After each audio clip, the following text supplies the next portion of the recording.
Hello friends, आज आपण oscillation chapter सुरू करणार आहोत. Short revision plus PYQ questions. Okay, oscillation म्हणजे काय हे समजून घेण्यासाठी आपल्याला पहिली टर्म समजून घ्यायची आहे, पिरियॉडिक मोशन. पिरियॉडिक मोशन काय असते? Same path, time same, repeated motion. Any motion which repeats its motion in a same path in a same particular time. Okay, repeat करते मोशन एकाच पाथवर, त्याच पाथवर परत परत परत आणि इक्वल टाइम मध्ये. ओके, मग पाथ सर्क्युलर असेल किंवा असं जाणं येणं असेल किंवा अजून कुठला पाथ असेल, तर पाथचं नेचर कसं पण असेल ना, पाहिजे काय सेम पाथ रिपीट केला पाहिजे सेम टाइम मध्ये आणि रिपीटेडली केले पाहिजे. त्या मोशनला काय म्हणतात? Periodic motion. ठीक आहे, आता ह्या पिरियॉडिक मोशनची एक स्पेशल टाइप आहे, ती म्हणजे ऑसिलेशन. ठीक आहे, to and fro periodic motion म्हणजे ऑसिलेशन.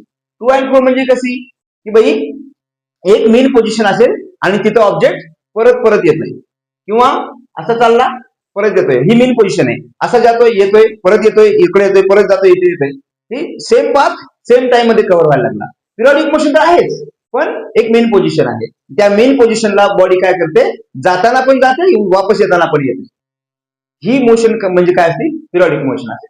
आता पाथ कसा पण असू शकतो, पाथ कसा पण असू शकतो, असा पण असू शकतो, असा पण असू शकतो. ठीक आहे ना?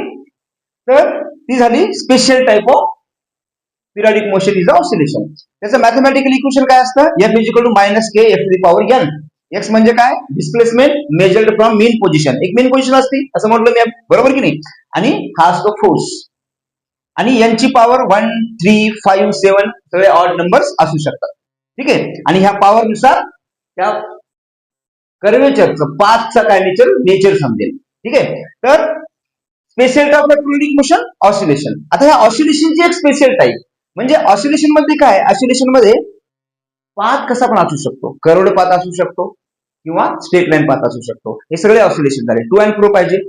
आता त्याच्यामध्ये फक्त स्ट्रेट लाईन पाथ जर असेल ना ऑसिलेशनचा, फक्त स्ट्रेट लाईन पाथ, एक मेन पोझिशन आहे, बॉडी इकडे येते अशी जाते, स्ट्रेट लाईन पाथ असेल, त्याला काय म्हणणार आपण? एसएचएम म्हणणार, simple harmonic motion. Special type of oscillation is called simple harmonic motion. म्हणजे केचा पॉवर काय असतो? एक्सचा पॉवर काय असतो? 1. म्हणजे यांची व्हॅल्यू 1 असेल तर इक्वेशन काय येईल? F is equal to minus k x. This is what simple harmonic motion चं इक्वेशन. ठीक आहे, आपल्या सिलेबसला पूर्णपणे 99% क्वेश्चन एसएचएम वरच असणार आहेत. चॅप्टरचं नाव जरी ऑसिलेशन असलं तरी आपल्याला शिकायचे काय? Simple harmonic motion. ठीक आहे, अच्छा. आणि त्यामध्ये पण एनर्जी लॉस होणार नाही असं एक एक्झाम्पल बघूया. Spring mass system. ठीक आहे, इथे एक स्प्रिंग लावलेली आहे, एक प्लॅटफॉर्म आहे, फ्रिक्शनलेस आहे. ओके, फ्रिक्शन नाहीये, इथे एक मास लावलेला आहे. त्या मासला तुम्ही एवढं डिस्प्लेसमेंट दिलं आणि सोडून दिलं तर काय करेल? तो वापस येईल, इकडे येणं प्रेस केलं होतं परत याला जाईल आणि हा काय करेल? एसएचएम करेल. आणि this is the straight line path, so this is SHM and this is the mean position. इथे काय करतो? तो टू अँड फ्रो मोशन करतो. This is the to and fro motion. Periodic motion आहेच, ऑसिलेशन आहे, आणि त्यामध्ये स्पेशल काय? एसएचएम. ठीक आहे, आता ज्या डिटेल मध्ये जायचं नाही आपल्याला, आपल्याला काय करायचं? शॉर्ट रिव्हिजन करायचे. तर मी ह्याला इनलार्ज केलेलं आहे. ही मेन पोझिशन इथे घेतलेली आहे, इकडची एक्स्ट्रीम पोझिशन इथे घेतलेली आहे, इकडची एक्स्ट्रीम पोझिशन इथे घेतलेली आहे. तिथे व्हॅल्यू काय काय होतात ते आपल्याला लक्षात पाहिजे. जनरल व्हॅल्यूज मी इथे लिहिलेले आहे. डिस्प्लेसमेंट एसएचएम चं इक्वेशन काय असतं? X is equal to a sine omega t.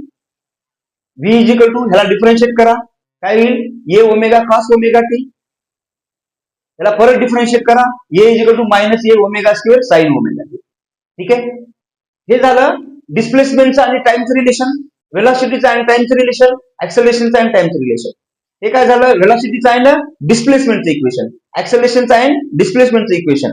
ठीक आहे, फोर्स आणि डिस्प्लेसमेंटचं इक्वेशन, त्यामधलं रिलेशन. ठीक आहे, त्यानंतर आपल्याला kinetic energy. Kinetic energy 1/2 mv square 1/2 k ए स्क्वेअर मायनस एक्स स्क्वेअर. याचं इक्वेशन के ची व्हॅल्यू असते एम ओमेगा स्क्वेअर. के ची व्हॅल्यू काय असते? के ची व्हॅल्यू असते के ची value m omega square a square minus x square. Potential energy 1/2 k x square. K ची व्हॅल्यू एम ओमेगा स्क्वेअर इथे घेऊ शकता, एक्स स्क्वेअर दुसरं इक्वेशन. आणि टोटल एनर्जी ह्या दोन्हीची ऍडिशन. या दोन्हीचे ऍडिशन केल्यानंतर तुम्हाला काय मिळते 1/k ओमेगा स्क्वेअर, किंवा तुम्ही ह्याला असं पण लिहू शकता total energy is equal to 1/2 k ची value m omega square into a square. हे सगळे व्हॅल्यू काय आहेत कॉन्स्टंट आहेत. ए ला काय म्हणतात अँप्लिट्यूड, ओमेगाला काय म्हणतात अँग्युलर फ्रिक्वेन्सी, एम काय मास आहे बॉडीचा. ठीक आहे. तो हे सगळे इक्वेशन्स आहेत, ते जनरल इक्वेशन्स आहेत. ठीक आहे. इन बिटवीन कुठल्याही पोझिशनला, कुठल्याही एखाद्या लोकेशनला हे फॉर्म्युले वापरून तुम्ही काढू शकता.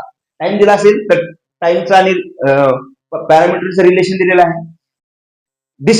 डिस्प्लेसमेंट दिलेला असेल तर एक्सच्या टर्म मध्ये पण सगळे इक्वेशन दिलेले आहेत.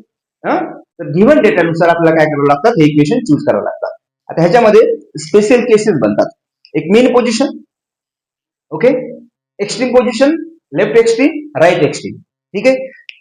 तर मेन पोझिशन म्हणजे काय की initially body at x equal to 0, x equal to 0 असेल तर, कारण डिस्प्लेसमेंट कुठून मेजर करणार, मेन पोझिशन पासून मेजर करणार. तर इथं काय येईल, ही स्टार्टिंग पोझिशन आहे, x ची व्हॅल्यू 0 येणार. असं वाढत वाढत वाढत गेलं, एक्स्ट्रीम कंडिशन आलं, x ची a ची व्हॅल्यू काय होईल प्लस a. हे डायरेक्शन काय घ्यायचे, पॉझिटिव्ह घ्यायचे. तर x ची व्हॅल्यू a. आता f इज इक्वल टू काय मायनस kx, a ची व्हॅल्यू किती येईल इथं a, तर मायनस k येईल. फोर्स आणि डिस्प्लेसमेंट एकमेकांना अपोजिट असतात. ओके, फोर्स आणि डिस्प्लेसमेंट एकमेकांना अपोजिट असतात. आणि ऍक्सेलरेशनचा फॉर्म्युला काय मायनस ओमेगा स्क्वेअर एक्स, एक्सच्या ठिकाणी काय येईल a is equal to minus omega square a. ठीक आहे ना. हे पण डिस्प्लेसमेंट पण ऍक्सेलरेशनला अपोजिट असतं, कारण फोर्स आणि ऍक्सेलरेशन एकाच डायरेक्शन मध्ये असतात. त्यामुळे हे दोघं पण कशाला असेल, एक्स ला काय असतील अपोजिट डायरेक्शन मध्ये असतील. ठीक आहे. वेलॉसिटी, वेलॉसिटीचं इक्वेशन हे आहे. इथं ए ची व्हॅल्यू ठेवा, एक्स ची व्हॅल्यू ए ठेवा, ए स्क्वेअर मायनस ए स्क्वेअर 0 होऊन जाईल, वेलॉसिटी 0 होऊन जाईल. कारण बॉडी इथं थांबणार आहे ना, मग वापस जाणार आहे. ठीक आहे ना. त्यानंतर कायनेटिक एनर्जी. आता हे 3 पॅरामीटर, हे 4 पॅरामीटर इकडे बघूया, नंतर एनर्जीचा विचार करूया. ह्या साईडला काय होईल, ह्या साईडला एक्स ची व्हॅल्यू काय होईल 0 होईल. इथं 0 आहे, वाढत वाढत जाईल, येईल. पण ह्या डायरेक्शनला आपण काय करणार, निगेटिव्ह म्हणणार. डिस्प्लेसमेंट किती निगेटिव्ह, बॉडी इकडे आली, इकडे आली आहे, मेन पोझिशन पासून लेफ्टला आली आहे, तर हे निगेटिव्ह घ्यायचं. ओके. मायनस ए, तर मायनस के इंटू मायनस ए प्लस के येईल, फोर्स मॅक्सिमम, इकडे पण फोर्स मॅक्सिमम. हे सगळे काय मॅक्स व्हॅल्यू आहे, मॅक्स, हे पण मॅक्स. वेलॉसिटी काय मिनिमम. ठीक आहे ना. इथं काय, इथं हे फोर्स मिनिमम, ऍक्सेलरेशन मिनिमम, आणि वेलॉसिटी कशी आहे मॅक्सिमम. ठीक आहे ना. आणि इथं पण काय force maximum, acceleration maximum, velocity minimum. ठीक आहे ना. फक्त वेलॉसिटी मिनिमम आहे आणि कायनेटिक एनर्जी मिनिमम, बाकी सगळे पॅरामीटर मॅक्सिमम. आणि इथं वेलॉसिटी आणि कायनेटिक एनर्जी मॅक्सिमम, बाकी सगळे पॅरामीटर काय मिनिमम आहेत, म्हणजे 0च आहे. आणि टोटल एनर्जी मात्र सगळीकडे सेम आहे, ते बघूया. तर समजतंय.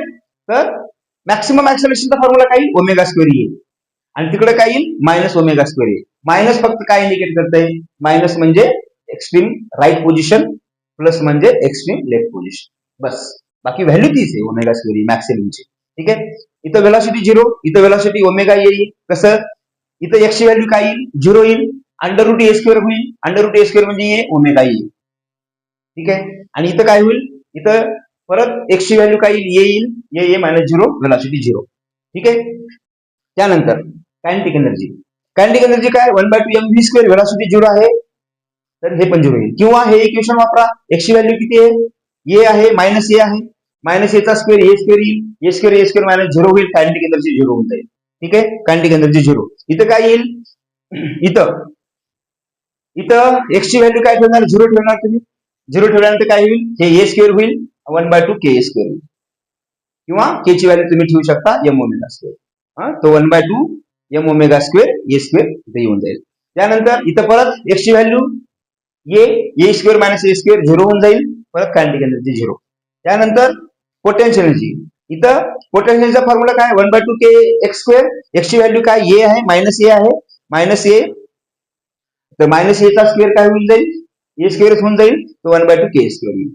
परत इथं काय होईल, इथं एक्स ची व्हॅल्यू 0 आहे, पोटेन्शियलची 0 होऊन जाईल. ठीक आहे. आणि परत एक्स ची व्हॅल्यू ए येऊन जाईल 1/2 के स्क्वेअर, पोटेन्शियल येऊन जाईल. आणि ह्या दोन्हीचे ऍडिशन केल्यानंतर 1/2 के स्क्वेअर, 1/2 के स्क्वेअर, 1/2 के स्क्वेअर, कारण टोटल एनर्जी रिमेन कॉन्स्टंट. कारण काय फ्रिक्शनलेस सरफेस आहे, एनर्जी मध्ये लॉस नाही होणार. फ्रिक्शन असेल तर मग ते वेगळा प्रकार आहे, शेवटी बघूया. ठीक आहे. एनर्जी काय, एनर्जी कॉन्स्टंट आहे. ठीक आहे. तर हे सगळे फॉर्म्युले तुम्ही काय करा, नोट करा. आपल्याला क्वेश्चन सोडवायला सोपं जाईल. ठीक आहे, व्हिडिओ पॉज करा आणि नोट करा. डन. आता पाहूया आपण अजून काही टर्म्स. अँप्लिट्यूड काय असतंय? Maximum displacement. ठीक आहे, बॉडीचं मॅक्सिमम डिस्प्लेसमेंट इथपर्यंत जाते, पुन्हा वापस येते, पुन्हा तेवढं डिस्टन्स इकडे येते. दिस इज व्हॉट मॅक्सिमम डिस्प्लेसमेंट. ठीक आहे, दॅट इज कॉल्ड अँप्लिट्यूड. ये time period T. What is time period? Time period time required for one complete cycle. इथून स्टार्ट झालंय, इकडे गेला, इथं आला, परत इकडे गेला, परत इथं आला, किंवा इथून स्टार्ट केला, इथं आला, इकडे गेला, परत इथं आला, परत इथं आला. त्याच ठिकाणी परत येण्यासाठी एक सायकल कम्प्लीट करण्यासाठी लागणारा टाइम म्हणजे काय? Time period. ओके ना? म्हणजे तो एका टाइम पिरियड मध्ये किती डिस्टन्स कव्हर करेल? ये 4 अँप्लिट्यूड कव्हर करेल. Okay, pi by two, pi by two, pi by two, pi by two, 360 degree, 90 degree, 90 degree, 90 डिग्रीला ह्याला फेज म्हणतात. ठीक आहे, अँगल म्हणजे फेज, अँग्युलर पोझिशन. ठीक आहे, किंवा डिस्टन्स म्हटलं तर ये तर 4a, याला काय म्हणतात? Time period. टाइम पिरियडचा फॉर्म्युला येतो. आपण डेरिव्हेशन घेणार नाहीये, तर डेरिव्हेशन साठी आपण ऑलरेडी सगळे डेरिव्हेशन काय केलेत? अपलोड केलेले आहेत. चॅनलला तुम्ही जाऊ शकता आणि तिथं सगळे डेरिव्हेशन काय केलेले आहेत? आपण युटिलाइज केलेले आहेत. सगळे डेरिव्हेशन आपण काय केलेले आहेत? अपलोड केलेले आहेत. ठीक आहे ना? आज फक्त आपण शॉर्ट रिव्हिजन घेतोय. ठीक आहे, टर्मिनॉलॉजी समजून घेणार आहोत, फॉर्म्युले समजून घेणार आहोत. तर T is equal to 2 pi under root m by k. Right. Now frequency is what? f is equal to 1 by t, reciprocal of frequency. Frequency म्हणजे काय असतं? एका सेकंदामध्ये किती सायकल कंप्लीट झालं? पूर्ण सायकल कंप्लीट झालं एका सेकंदामध्ये, तर फ्रिक्वेन्सी 1. एका सेकंदामध्ये 2 कंप्लीट झाले, फ्रिक्वेन्सी 2. एका सेकंदामध्ये हाफ सायकल कंप्लीट झालं, फ्रिक्वेन्सी 0.5. एका सेकंदामध्ये 4-5 कंप्लीट झाले, तर फ्रिक्वेन्सी 4-5 जे असेल ती. ठीक आहे ना? सो फ्रिक्वेन्सी मध्ये काय आहे? टाइम फिक्स आहे 1 सेकंद. एका सेकंदामध्ये किती सायकल कंप्लीट झाली. आणि टाइम पिरियड मध्ये काय? टाइम पिरियड मध्ये सायकल फिक्स आहे, एक सायकल साठी लागणार टाइम. तर टाइम पिरियड आपण सेकंदामध्ये मेजर करणार आणि हा सायकल कशामध्ये मेजर करणार? ह्याच्यामध्ये काय? हे कशामध्ये मेजर करणार? पर सेकंद येईल. पर सेकंद ह्याला आपण हर्ट्स म्हणतो. ह्याला काय म्हणतो? हर्ट्स. पर सेकंद म्हणजे काय? हर्ट्स. ठीक आहे. तर फ्रिक्वेन्सीचा फॉर्म्युला काय येईल? त्याच्या उलटा. Frequency is equal to 1 by t, so 1/2 pi under root k by m. ठीक आहे. Now angular frequency omega. ओमेगाचे फॉर्म्युले 2 पाय बाय टी करा किंवा 2 पाय f करा. ठीक आहे, ह्याच्याहून टी चा फॉर्म्युला पण तुम्ही काढू शकता. टीचा फॉर्म्युला काय येईल? टीचा formula 2 pi bye angular frequency, हा पण तुम्ही ऍड करू शकता. किंवा f चा फॉर्म्युला काय येईल? f चा फॉर्म्युला 2 पाय, f चा फॉर्म्युला काय येईल? ओमेगा बाय 2 पाय. f चा फॉर्म्युला काय येईल? 2 पाय इकडे आला, ओमेगा बाय 2 पाय. हा पण फॉर्म्युला तुम्ही ऍड करू शकता. ठीक आहे, ह्या टर्मिनॉलॉजी लक्षात ठेवा. कशाला काय म्हणतात? With unit. Now equations. कुठले इक्वेशन्स असतात? मेन इक्वेशन हे जनरल इक्वेशन डिस्प्लेसमेंटचं, a sin omega t plus phi. हा जो अँगल असतो त्याला म्हणतात phase, angular position of the particle. Okay, त्याला म्हणतात फेज. सरळ लक्षात ठेवायचं, फार काही टेन्शन घ्यायचं नाही. याला अँगलला काय म्हणायचं? Phase, total phase. त्याच्यामध्ये फाय कॉन्स्टंट असतो, त्याला म्हणतात इनिशियल फेज. त्यासाठी आपण एक्झॅक्टली फेज काय असतो, इनिशियल फेज म्हणजे काय, आपण कन्सेप्ट व्हिडिओ मध्ये सगळं आपण काय केलेलं आहे? अपलोड केलेलं आहे, ते तुम्ही बघू शकता. अदरवाईज जेव्हा आपण फेज बघू तेव्हा आपण परत याचं डिस्कशन करूया. तुर्तास a sine in bracket omega t plus phi. ठीक आहे. नाव हे डिस्प्लेसमेंटचे इक्वेशन आहे. ह्याला डिफरन्शिएट केलं तर व्हेलॉसिटीचे इक्वेशन काय बनेल? व्हेलॉसिटीचे इक्वेशन बनेल a omega cos omega t plus phi बनेल. आणि ऍक्सेलरेशनचं काय बनेल? Minus a omega square sine omega t plus phi. ठीक आहे, तर हे जनरल इक्वेशन बनतील. राईट. नाव आता ह्या इक्वेशन मध्ये काय काय मॉडिफिकेशन होतं बघा. जेव्हा टी इज इक्वल टू 0 म्हणजे काय? जेव्हा ऑब्झर्व्हरने मोशन बघायला सुरुवात केली तेव्हा जर बॉडी मीनला असेल, x इक्वल टू 0 म्हणजे बॉडी मीनला आहे, बरोबर आहे. हे टू अँड फ्रो मोशन चालू इथं.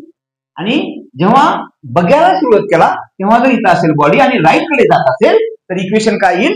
इक्वेशन हे येईल. इनिशियल फेज इथं काय होऊन जाईल? 0 होऊन जाईल. तर फाय ची व्हॅल्यू 0 होऊन जाईल आणि ह्या डायरेक्शनला चाललंय तर ए काय राहील? पॉझिटिव्ह राहील. X is equal to a sine omega t हे इक्वेशन असेल. साइन आलं, साइन टर्म आला की समजायचं की बॉडी काय मीन पासून स्टार्ट झालेली आहे. ठीक आहे, आणि त्यात इनिशियल फेज 0 असेल तर बॉडी मीन पासून स्टार्ट केली आहे मोशन, किंवा ऑब्झर्व्हरने जेव्हापासून मोशन मेजर करायला ऑब्झर्व करायला सुरुवात केली आहे. ठीक आहे. ह्याला डिफरन्शिएट केलं तर काय मिळेल तुम्हाला? व्हेलॉसिटीचं इक्वेशन मिळेल. व्हेलॉसिटी मध्ये कॉस आलाय, बरोबर. व्हेलॉसिटी मध्ये कॉस म्हणजे बॉडी मीन ला होती. पुन्हा ऍक्सलरेशन मध्ये साईन येतं, डिस्प्लेसमेंट मध्ये साईन, ऍक्सलरेशन मध्ये साईन. ठीक आहे ना. दुसरा काय कुठला प्रकार असू शकतो? जेव्हा ऑब्झर्व्हरने मोशन बघायला सुरुवात केली, T इक्वल टू 0 म्हणजे ऑब्झर्व्हरने मोशन बघायला सुरुवात केली, तेव्हा बॉडी कुठे होती? राईट एक्स्ट्रीमला होती. इथं असताना त्यांनी बघायला सुरुवात केली. तर इक्वेशन मध्ये काय येईल? ह्याच इक्वेशन मध्ये काय येईल? π/2 ऍड होईल. तो ए साइन ओमेगा टी प्लस काय होईल इथं? प्लस π/2 येईल. प्लस π/2. तो π/2 प्लस थिटा, 90 प्लस थिटा काय येतं? कॉस येतं. म्हणजे त्याला साइन ओमेगा टी प्लस काय होईल? हे basically sign omega t plus काय होईल?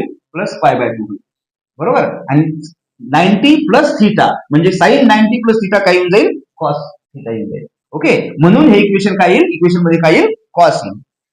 कॉस आलं की समजायचं एक्सच्या टर्म मध्ये जर कॉस आलं तर समजायचं की बॉडी एक्स्ट्रीम पासून स्टार्ट झाली, म्हणजे ऑब्झर्व्हरने एक्स्ट्रीम पासून बघायला सुरुवात केली आहे. So initially at T equal to 0 body was at extreme position, right extreme position, कारण प्लस आहे. ठीक आहे. मग ह्याला डिफरन्शिएट केलं, व्हेलॉसिटीचे मिळालं. व्हेलॉसिटीच्या इक्वेशन मध्ये आता साइन आलं. ठीक आहे. आणि ऍक्सलरेशन मध्ये परत काय येईल? कॉस येईल. डिस्प्लेसमेंट वर फोकस करा. ठीक आहे. पुन्हा काय असू शकतं? At T equal to 0 body at mean position, x equal to 0 आहे, बट मुव्हिंग टुवर्ड्स लेफ्ट, म्हणजे इकडे जात होती. आधी कसं इकडे जात होती, आता इकडे चालली. इकडे चालली असेल तर काय होईल? फक्त इथं काय होईल? मायनस येईल. तेच इक्वेशन इथं मायनस येऊन जाईल आणि इथं मायनस आहे तर इथं प्लस येऊन जाईल. ठीक आहे. आणि जर ऑब्झर्व्हरने मोशन बघितली त्यावेळेस जर हाय एक्स्ट्रीम पोझिशनला असेल बॉडी, तिथून पुढेच बघायचंय तर त्यावेळेस इक्वेशन काय येईल? T इक्वल टू 0 ला बॉडी मायनस ए ला आहे, म्हणजे लेफ्ट एक्स्ट्रीमला आहे. तर काही नाही, ह्याच इक्वेशन मध्ये काय येईल? ह्याच इक्वेशन मध्ये मायनस साइन येऊन जाईल. Minus A cos minus a omega आणि हे मायनस आहे तर प्लस येईल. ठीक आहे. तर तुम्ही डिस्प्लेसमेंटच्या इक्वेशनवर फोकस करा, याच्यावर फोकस करा, तुम्ही ह्याच्यावर फोकस करा, तुम्ही याच्यावर फोकस करा. बाकीचं डिफरन्शिएशन करून तुम्हाला इक्वेशन मिळून जातील.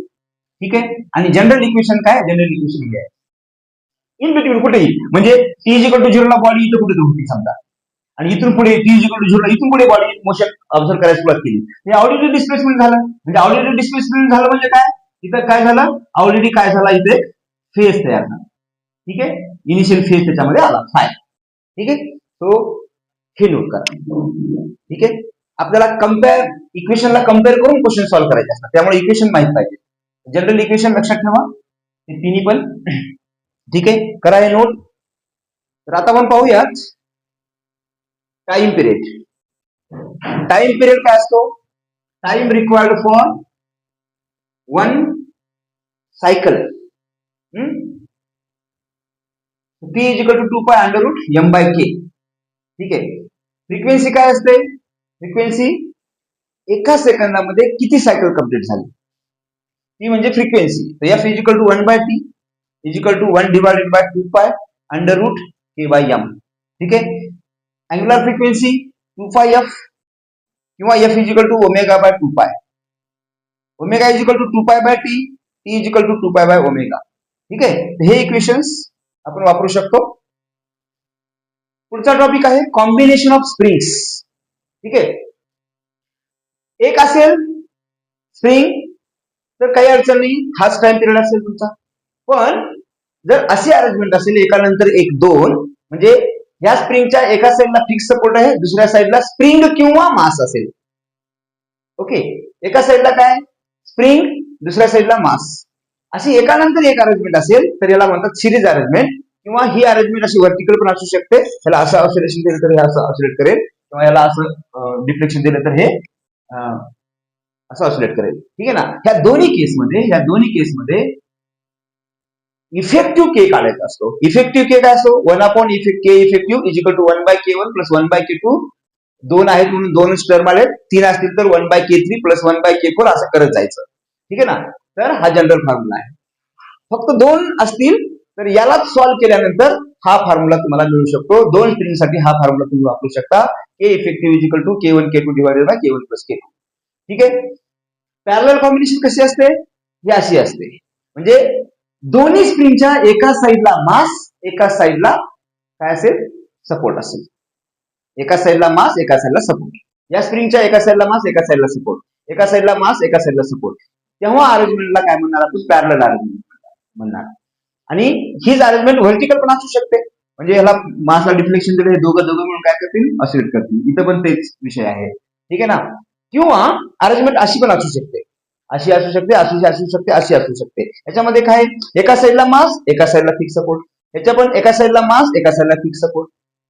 सेम अरेंजमेंट आहे, एका साईडला मास, एका साईडला फिक्स सपोर्ट. म्हणजे ही अरेंजमेंट पण कशी आहे, पॅरलल आहे. दिसायला सिरीज दिसते, पण आहे ती काय, पॅरलल. तर पॅरलल अरेंजमेंट असेल, ह्या तिन्हीपैकी कुठलीही केस असेल, किंवा आणखी ह्याच्या व्यतिरिक्त असू शकते, k effective is equal to K1 plus K2. 3 असतील तर K1 plus K2 plus K3 plus K4 असं तुम्ही करू शकता, ठीक आहे. तर 2 साठी मी लिहिलेलं आहे. तर हा के इफेक्टिव्ह काढायचा असतो. टाइम पिरियडचा फॉर्म्युला तोच 2 pi under root m by k. Okay, तर 2 पाय अंडर रूट एम, एकच मास आहे एम. के इफेक्टिव्ह सिरीज असेल तर हा अशा पद्धतीने काढून इथे ठेवायचा, पॅरलल अरेंजमेंट असेल तर अशा पद्धतीने काढून इथे ठेवायचा. आणि टाइम पिरियड कंबाइंड असेंब्लीचा सिस्टमचा टाइम पिरियड तुम्ही काढू शकता, ठीक आहे. तर हे नोट करा. आता आपण ऑसिलेशन ऑफ सिंपल पेंडुलम पाहूयात. सिंपल पेंडुलम काय असतो, एक थ्रेड आहे, त्याला एक मास बॉब लावलेला आहे आणि त्याला आपण डिफ्लेक्शन दिलेलं आहे, तो असा ऑसिलेट करेल, बरोबर की नाही, नाही का, बरोबर. हे कर्वेचर पार्ट, कर्व्ड पोर्शन आहे, त्याला आपण ऑसिलेशन म्हणणार. पण सिंपल हार्मोनिक मोशन साठी काय लागतं, स्ट्रेट लाईन पाथ लागतो. तर oscillation of a simple pendulum with A very small deflection theta is considered as a simple harmonic motion. जर खूप मोठा असेल तर कर्वेचर येईल, ह्याला आपण ऑसिलेशनच म्हणणार. पण ह्या कर्वेचरचा छोटा पार्ट म्हणजे डिफ्लेक्शन थोडं दिलं असेल, असं करत असेल, तर हे कर्वेचर आपण स्ट्रेट लाईन पाथ कन्सिडर करू शकतो आणि त्याला एसएचएम म्हणून ट्रीट करू शकतो, ठीक आहे. आणि मग त्याचा टाइम पिरियड काय लिहू शकतो आपण, T is equal to 2 pi under root l by g. तर ह्याचं डेरिव्हेशन जे आहे ते ह्याच फॉर्म्युल्यापासून केलेलं आहे, कन्सेप्ट व्हिडिओ मध्ये तुम्ही बघू शकता, ठीक आहे. ते ऑलरेडी अपलोडेड आहे डेरिव्हेशन. तुम्ही लक्षात ठेवा, काय ठेवायचे, एक्सप्रेशन लक्षात ठेवा. T is equal to 2 pi under root l by g. Mass वर डिपेंडेंट आहे, लेंथ वर डिपेंडेंट आणि acceleration due to gravity g वर डिपेंडेंट, ठीक आहे. तर आतापर्यंत आपण जवळपास सगळे महत्वाचे कन्सेप्ट कशाचे, ऑसिलेशनचे म्हणजे सिंपल हार्मोनिक मोशनचे आपण पाहिलेले आहे. फक्त आता त्याच्यामध्ये राहिले काय, कॉम्बिनेशन ऑफ एसएचएम आणि डॅम्प्ड ऑसिलेशन आणि फोर्स्ड ऑसिलेशन, तो पार्ट राहिलेला आहे. बाकीचे सगळे महत्वाचे कन्सेप्ट आपण घेतलेले आहेत. आणि अजून एक गोष्ट राहिली आहे, UCM as a projection of UCM as a SHM, तो पण मी कन्सेप्ट व्हिडिओ मध्ये टाकलेला आहे, ते तुम्ही बघून घ्या. डिफरन्शियल इक्वेशन टाकलेलं आहे, ते पण पाहून घ्या, ठीक आहे. तर अशा पद्धतीने जवळपास सारे कन्सेप्ट आपण डिवाइड केले त्या एका व्हिडिओमध्ये, नाही का. आता आपण काय करूया, पुढच्या व्हिडिओमध्ये यावरचे PYQs MSCET चे आपण बघणार आहोत, ठीक आहे. तिथे आपण थांबूया. Okay, bye.